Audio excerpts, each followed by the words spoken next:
Hi, my name is Willie Smith. I was born and raised in Greenville, Mississippi. I went to elementary school, middle school, and high school there. After high school, I married my high school sweetheart. A little time after that, we decided to relocate to the state of Virginia here back in 2003. Um, we have four children, two boys and two girls. My oldest son is graduating high school this year, so we're excited about that and looking forward to it. So, um, what I want to talk to you today about is about healing. We've all heard about healing, so I want to discuss that with you today. I grew up in the church. Me and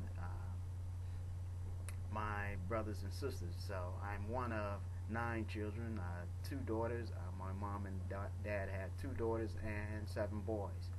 So, as I said, I grew up in the church and felt that my faith was strong. Felt that my faith could not be wavered at all. So I was one of the ones with the church crowd and would be in church and agree with everybody. God is a healer, He's a deliverer, and He will set the captive free. And I believe that deep down in my heart until my sister, one of my sisters, was diagnosed with a disease, liver disease, and needed a liver transplant at the age of 9. So she was shipped off to Chicago from Mississippi, the Children's Hospital, in order to have a liver transplant. And the first liver that she received started decaying, so she went into a coma. And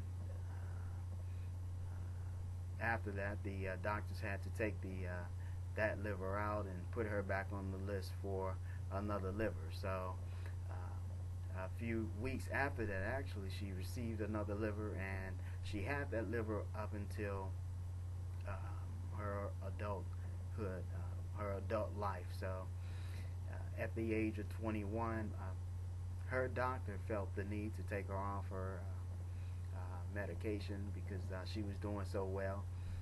And so once that happened, her liver started rejecting her body, and she passed away.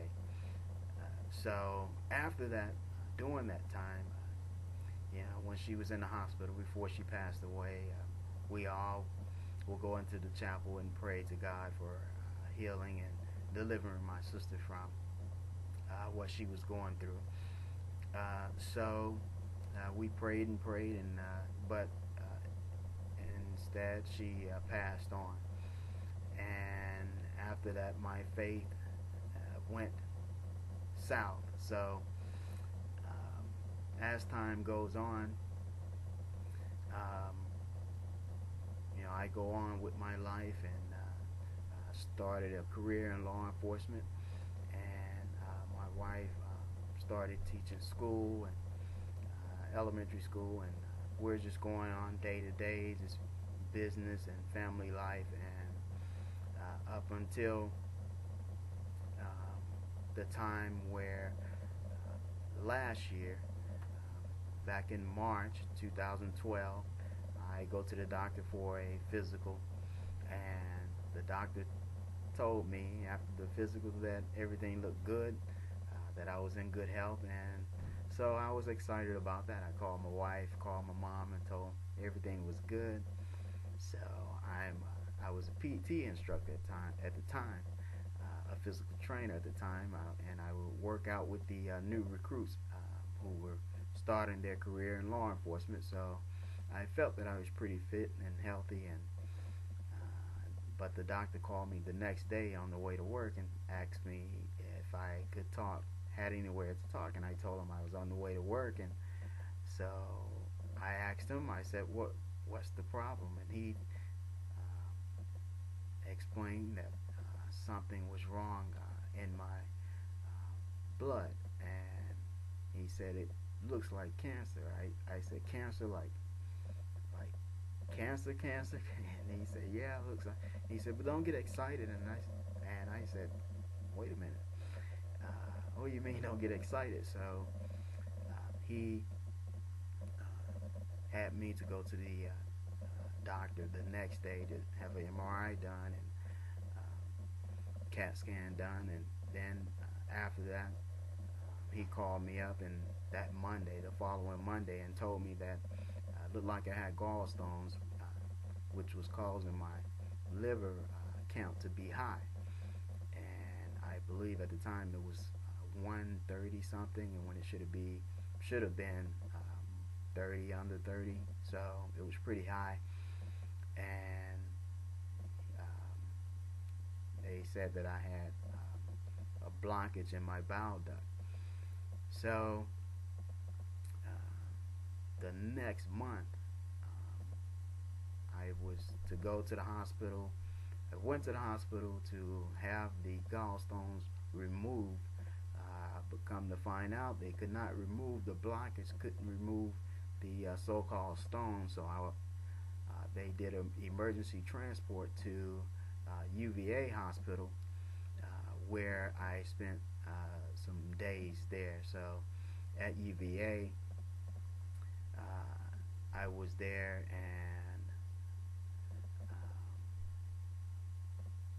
was then placed on a liquid diet. I ended up having to have a tube placed in my side. Once the tube was placed in my side, it connected to this bag, and the fluid, the bowel, just all of a sudden dumped out into that bag. And so during the time I had to get that tube placed in my side, the doctor said that he was going to numb me up, and so they used this blue sponge, and it was cold, and they rubbed it on my side, and he said it's going to numb you up, and it's going to numb you up. So I laid there, and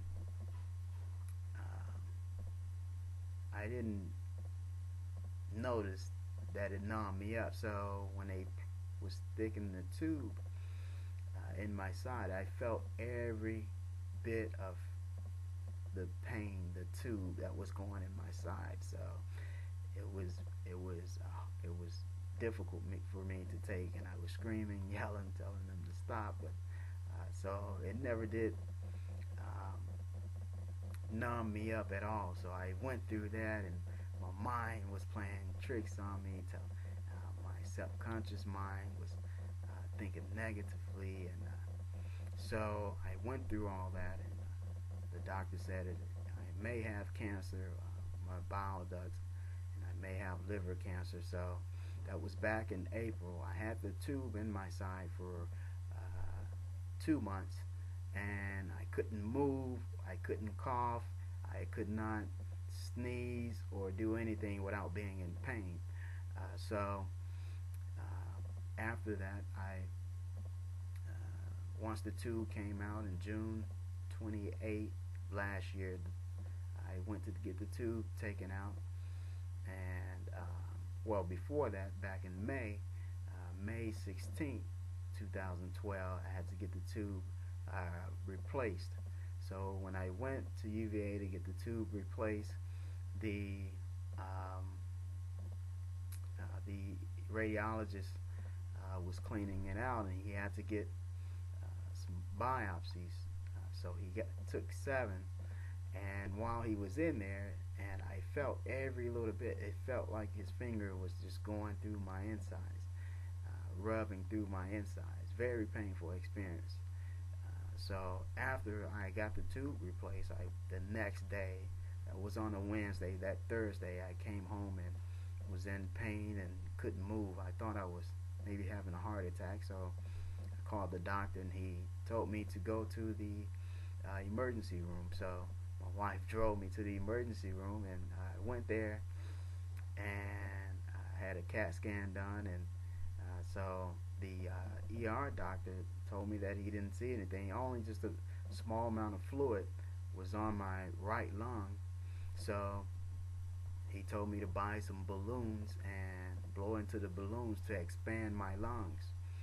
And so we didn't think that that sounded right. So my wife suggested that I go to my doctor the next day, which I did. I went to my doctor and he did a X-ray and told me that I had a lot of fluid on my lungs, on my right lung. And so I said, well, the ER doctor told me that I only had a small amount. So he showed me on the X-ray.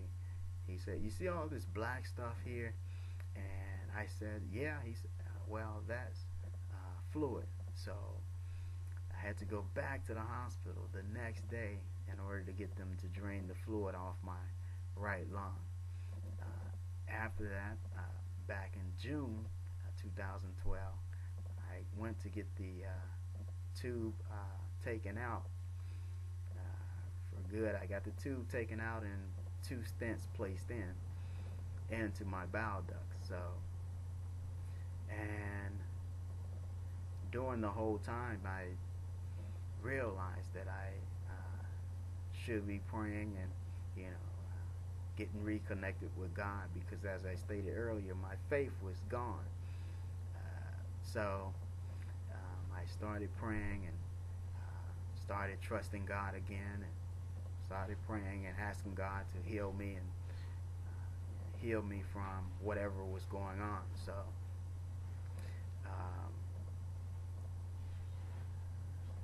I went through all that, and then through the months of July, August, September, I had to go back to UVA to get the stents taken out, and so the doctor said he wanted to see me January 2013. So I went to the doctor last week, and they did an MRI, and the doctor came in the room and sat down with me and said that he said it's the strangest thing. I just don't understand, because when I dealt with you, we were getting ready to diagnose you with cancer, with bowel duct and liver cancer, and now the MRI shows that everything is normal.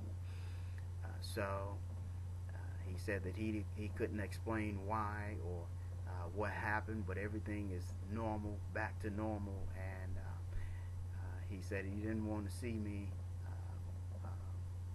until next year, just to follow up. So I believe God had something to do with that as far as healing me. When the doctors couldn't explain what happened, God had to step in.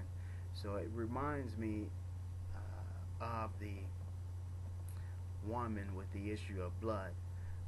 There was a woman who had an issue of blood in Matthew chapter 9, verse 20 through 22. There was a woman who had an issue of blood. For 12 long years, she had an issue of blood hemorrhaging for 12 long years. And one day she heard that someone was coming to town. She heard that Jesus was coming to town. So when Jesus was walking through town, she just knew that if she could just get there, to get close to him, if she could only just touch the hem of his garment, that she would be made whole.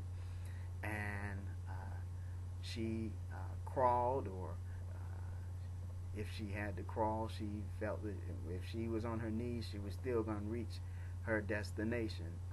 She was still going to reach Jesus. So if she had to jog, she still was going to reach her spot. She still was going to reach Jesus in order to touch the hem of his garment. So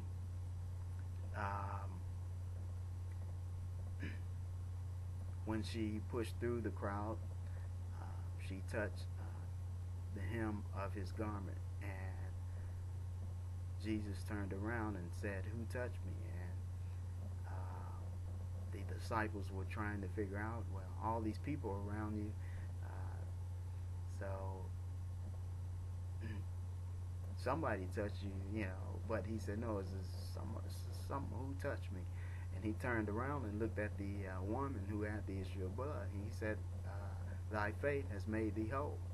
So The reason why I told that story was because if you just have faith and believe that God can heal and deliver you, then it will happen for you. A lot of people say, I hear people say all the time that they don't believe in God or they don't believe anything that they cannot see. But I always come back and ask them and tell them, you can't see oxygen, but you believe that you can breathe. So I believe that God is real, and God is still healing and delivering. So if you have issues like the woman with the issue of blood, like the issue that I had, the unknown issue that I had, then just pray and believe that God will heal you, and He will heal you and set you free from that illness. So that's my time. I thank you, and I hope you enjoyed it, and I hope you were encouraged. Have a great day.